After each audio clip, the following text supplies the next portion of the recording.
This is the third book from the set My Storybook Library for Linen-like books in this box, which belonged to my Grandpa Harvey. His nickname was Corky.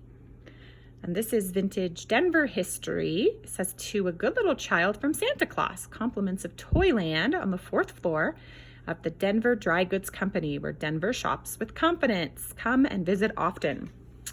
So this book is called Little Black Sambo. And again, you can see the vintage tape and the tear here. Now, I need to tell you a little bit about something. It used to be that people were not as nice and as thoughtful as they learned to be now. And so this book, they used the color of this little boy's skin in part of his name. And it would say, "A little black boy." So we want this book to feel comfortable for everyone. We don't want to say anything that would hurt anyone's feelings, and it's not really kind to call someone by the color of their skin. So I'm going to change it when I'm reading and not say that part anymore.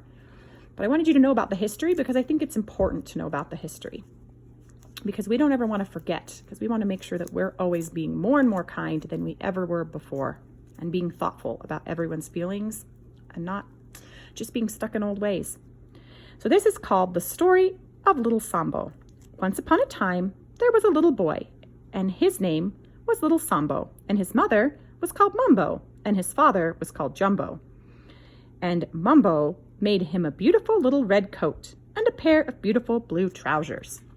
And Jumbo went to the bazaar and bought a green umbrella and a little pair of purple shoes with crimson soles and crimson linings. And then he looked so grand. So he put on all his fine clothes and he went out for a walk in the jungle. And by he met a tiger. And the tiger said to him, "Little Samba, I'm going to eat you up." And little Samba said, "Oh, please, Mr. Tiger, don't eat me up, and I'll give you my new red coat." So the tiger got poor little Sambo's little red coat and went away saying, "Now I'm the grandest tiger in the jungle." And little Sambo went on, and by he met another tiger. And he said to him, "Little Sambo, I'm going to eat you up." And little Sambo said, "Oh, please, Mr. Tiger, don't eat me up, and I'll give you my little blue trousers." So the tiger got poor Sambo's little blue trousers. So the tiger went away saying, "Now I'm the grandest tiger in the jungle." And little Sambo went on, and by he met another tiger. And it said to him, "Little Sambo, I'm going to eat you up." And little Sambo said, "Oh, please, Mr. Tiger, don't eat me up, and I'll give you my little purple shoes with crimson soles and crimson linings." So the tiger said, "What use would your shoes be to me? I've got 4 tiger feet, and you've only got 2. You haven't got enough shoes for me." But little Sambo said, "You could wear them on your ears." So the tiger got poor little Sambo's little purple shoes with crimson soles and crimson linings and went away saying, "Now I am the grandest tiger in the jungle." And by, little Sambo met another tiger. And it said to him, "Little Samba, I'm going to eat you up." And little Sambo said, "Oh, please, Mr. Tiger, don't eat me up, and I'll give you my green umbrella." But the tiger said, "How can I carry an umbrella when I need all my paws for walking on?" "You could tie a knot on your tail and carry it that way," said little Sambo.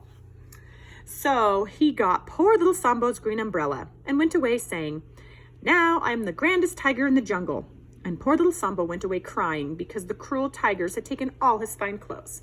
Presently, he heard a horrible noise. It sounded like grrr. So he ran quickly to the palm tree and peeped around it to see what the matter was. And there he saw all the tigers fighting and disputing which of them was the grandest. And at last, they all got so angry that they jumped up and took off all the fine clothes and began to bite each other with their great big white teeth. And they came rolling and tumbling right to the foot of the very tree where little Sambo was hiding. But he jumped quickly in behind another tree, and the tigers all caught hold of each other's tails as they wriggled and scrambled, and so they found themselves in a ring round the tree. Then little Sambo jumped up and called out, "Oh, tigers, why have you taken off all your nice clothes? Do you want them any more?" But the tigers only answered, "Grrr."